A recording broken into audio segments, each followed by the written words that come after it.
When we talk about Star Wars trilogies, we think of the big three: the originals that defined pop culture, the prequels that divided audiences, and the sequels that sparked endless debate. But there's another trilogy hiding in plain sight. A trilogy nobody names, but everyone feels: the ANTI-TRILOGY. Because the sequels aren't really a continuation. They're an argument. 3 films made less like building blocks and more like demolition crews. One sets something up, the next tears it down, and the last one tries to paste the rubble back together. That's not myth-making, that's contradiction. The Force Awakens reset the galaxy, erasing the victories of the originals. The Last Jedi deconstructed that setup and threw the saga's legacy into question. And The Rise of Skywalker frantically rewrote both, undoing arcs, resurrecting villains, and leaving the story in a state of collapse. That's why they feel less like a trilogy and more like 3 competing essays stapled together. It's the cinematic version of directors arguing on screen. Abrams asks questions, Johnson rejects them. Abrams comes back and erases the rejection. The result is chaos dressed as continuity, a trilogy at war with itself. And fans are left with a saga that feels less like it ended and more like it fell apart. But buried in the mess is a lesson. The ANTI-TRILOGY reveals what happens when billion-dollar franchises are made without a plan, when nostalgia replaces vision, and when storytelling becomes a patch job instead of a path forward. It's not just about Star Wars, it's about the future of franchise filmmaking itself. In this video, we're going to break down how the ANTI-TRILOGY reshaped Star Wars, why it feels so disconnected from the rest of the saga, and what it reveals about the dangers of making movies without a plan. When people talk about Star Wars trilogies, they usually mean the big 3: the originals, the prequels, and the sequels. But there's another trilogy lurking in the background, one that isn't really a trilogy at all, but functions like one: the ANTI-TRILOGY, a set of films that don't build, but undo. They strip away progress, contradict themselves, and leave the saga worse off than where it began. It's like watching someone construct a house, only to tear it down in the next scene, then rebuild it with different blueprints, then smash it again. Take The Force Awakens. On its own, it's a pretty solid reboot, bringing back the classic energy and reintroducing the galaxy to new audiences. But it's also a reset button. Luke's victory in Return of the Jedi, the fall of the Empire, the balance supposedly restored. It's all undone in the opening crawl. Suddenly the New Republic is weak, the First Order is strong, and we're back to Rebels versus Empire in all but name. The victory of the original trilogy is erased in the first 5 minutes. That's the start of the ANTI-TRILOGY. Then comes The Last Jedi, which doubles down by not just undoing the originals, but undoing The Force Awakens itself. Rey's parentage, built up as a central mystery, is dismissed as irrelevant. Snoke, hyped as the new Emperor, is sliced in half with no backstory. Luke, teased as the heroic mentor, becomes a bitter hermit tossing lightsabers over cliffs. Rian Johnson didn't just subvert expectations, he detonated the setup of the previous film. Whether you loved it or hated it, it was less a sequel and more a counter-argument. Finally, The Rise of Skywalker tries to undo The Last Jedi, frantically stitching together retcons to erase what came before. Rey is suddenly a Palpatine, after being told her parents were nobodies.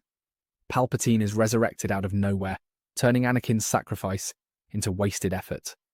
Kylo Ren's conflicted arc is truncated, rushed into redemption so the film can close neatly. Instead of continuation, it's contradiction. The trilogy ends by erasing not only itself but the story of the previous 6 films.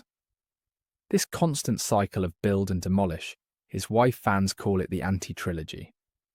Instead of telling a cohesive narrative, the films are engaged in an internal war. J.J. Abrams sets up mysteries. Rian Johnson knocks them down. Abrams comes back and tries to glue them together with duct tape. That's not collaboration, that's chaos. And the result is a saga that collapses in on itself. The originals ended with victory. The prequels ended with tragedy. The sequels end with confusion, because the films were too busy contradicting each other to tell a unified story. It feels like the cinematic equivalent of watching 3 directors argue on screen. The ANTI-TRILOGY also highlights the dangers of making movies without a plan.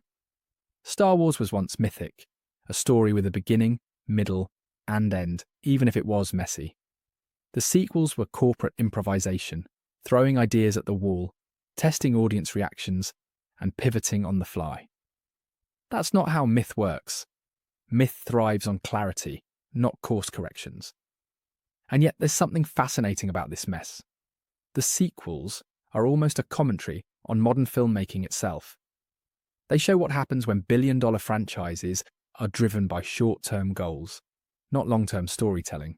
They're less about narrative and more about damage control. And that's why they stand out as the ANTI-TRILOGY, the trilogy that accidentally tells the story of a franchise at war with itself. It's not that the films have no value. They do. The Force Awakens brought back excitement, The Last Jedi challenged conventions, The Rise of Skywalker delivered spectacle. But together, they don't build. They undo. That's why they feel disconnected from everything that came before. The interesting thing about the ANTI-TRILOGY is that it's not defined by tone or characters, but by contradiction. Each film erases the foundation of the one before it. It's like watching three different visions of what Star Wars should be, battling each other on screen. And the casualties are the characters and the story arcs that once gave the saga meaning. Rey is the clearest example. In The Force Awakens, she's framed as the heir to mystery. Where did she come from? Why is she so strong in the Force? What's her connection to the saga? Then The Last Jedi says she's nobody, a subversive twist that could have been powerful if carried through. But The Rise of Skywalker panics and makes her a Palpatine, completely contradicting both previous setups. Her character isn't defined by growth, but by narrative whiplash. Kylo Ren suffers the same fate. In The Force Awakens, he's the unstable heir of the Skywalker bloodline, torn between light and dark. The Last Jedi develops that conflict by showing him reject both sides, burning down the old orders to forge something new. But The Rise of Skywalker throws all that away, rushing him back into redemption so he can be the final act's sacrificial lamb. His arc is sabotaged by the trilogy's inability to commit. Even Finn, one of the most interesting concepts in the saga, is lost to the contradictions. A stormtrooper who breaks free of indoctrination should have been the central figure. His journey could have carried the heart of the trilogy. Instead, after a strong start, he's reduced to shouting Rey's name and delivering comic relief. His story is undone not by his choices, but by the films constantly shifting their focus. Snoke might be the most blatant casualty. Introduced as the new Emperor figure, built up through mystery and menace, then abruptly killed without explanation, only for Palpatine to be resurrected as a last-minute replacement. That's not storytelling, that's scrambling. The ANTI-TRILOGY makes its villains disposable, undermining any sense of continuity or stakes. Luke Skywalker is undone twice over. The Force Awakens builds anticipation for his return. The Last Jedi deconstructs him into a bitter cynic. The Rise of Skywalker softens that by turning him into a supportive ghost who undoes his own lessons. Luke isn't given a consistent arc, he's passed around like a prop in a tug-of-war. That's not character work, that's contradiction on display. Even the galactic backdrop collapses under the ANTI-TRILOGY's contradictions. The New Republic is destroyed off-screen. The Resistance is suddenly just a handful of fighters. The First Order becomes the Final Order with an infinite fleet. It's escalation without logic, each film hitting the reset button rather than building on what came before. What's fascinating is how this creates a trilogy that functions as a debate more than a story. Abrams asks questions. Johnson rejects them. Abrams responds by ignoring Johnson's rejections.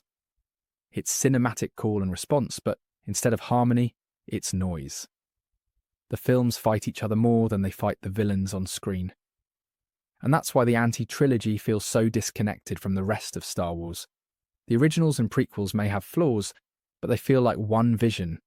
The sequels feel like three competing essays stapled together. That disconnect is the core of what makes them the real trilogy nobody talks about. The ANTI-TRILOGY also reveals a bigger problem with modern blockbuster filmmaking, the absence of a plan. The original trilogy may have had improvisation, but it had George Lucas steering the ship. The prequels may have been divisive, but they were at least unified under one vision. The sequels had no roadmap, and that lack of direction is what makes them the anti-trilogy. Consider the mystery box approach. J.J. Abrams loves to set up puzzles without answers. Rey's origins, Snoke's identity, Luke's exile, all teased without a plan for resolution. Rian Johnson saw those setups and chose to reject them, making a film that deconstructed Star Wars itself. Then Abrams returned, panicked, and tried to provide answers anyway, even if they contradicted Johnson. That's not a trilogy, that's a creative baton drop. This lack of cohesion also speaks to the danger of corporate storytelling. Disney wanted a new trilogy fast, so it handed different directors the keys without ensuring they were writing the same song. The result is 3 films made in competition rather than collaboration. When filmmakers are more concerned with leaving their stamp than building a legacy, the story collapses. The anti-trilogy also exposes how nostalgia can become a trap. The Force Awakens thrived on callbacks to the originals. The Last Jedi rejected them. The Rise of Skywalker doubled down on them again. Nostalgia became both weapon and weakness. Instead of expanding the myth, it turned Star Wars into an Ouroboros, eating itself alive with references. And that's why the trilogy feels so hollow in retrospect. It's not that individual scenes don't work, so they do. The throne room battle in The Last Jedi is stunning. The opening escape in The Force Awakens is exhilarating. Even the final duel with Palpatine in The Rise of Skywalker has spectacle. But none of them connect. They're set pieces in search of a story. Fans often argue about which sequel is the best, but that misses the point. Together, they don't add up to a narrative. They cancel each other out. That's why the sequels feel less like a trilogy and more like an anti-trilogy. It's not about what they tell us, but about what they erase. The irony is that this could have been avoided with planning. If Lucasfilm had mapped the story, chosen consistent arcs and stuck to them, the sequels could have been the defining myth of a new era. Instead, they became a case study in how not to build a saga. They're the anti-trilogy not just because of what's on screen, but because of how they were made. And that's the danger of making movies without a plan. Star Wars was once mythic, a story that resonated because it felt like destiny. The sequels feel like boardroom improvisation, changing course every time the wind shifts. That's why the legacy of the anti-trilogy is one of collapse, not continuation. In the end, the anti-trilogy isn't just 3 movies. It's a warning. A warning about fractured visions, about the perils of nostalgia, and about what happens when a saga that once felt immortal is left without a guiding hand. That's why people don't call it the anti-trilogy, but that's exactly what it is. The trilogy that tore down rather than built up. And maybe the saddest part is this. Star Wars fans waited decades for a continuation, and what they got was a trilogy that fought itself into irrelevance. That's the real tragedy of the anti-trilogy. Thank you for watching. Be sure to like, subscribe, and hit that share button. My main channel is Critical Analysis Hub, where I post Star Wars content about the movies. My secondary channel is Critical Analysis Hub Plus, where I focus on the shows of Star Wars. And my third channel is Critical Analysis Hub XP, where I post comic books. Be sure to take a moment and check them out. Thanks, and may the Force be with you.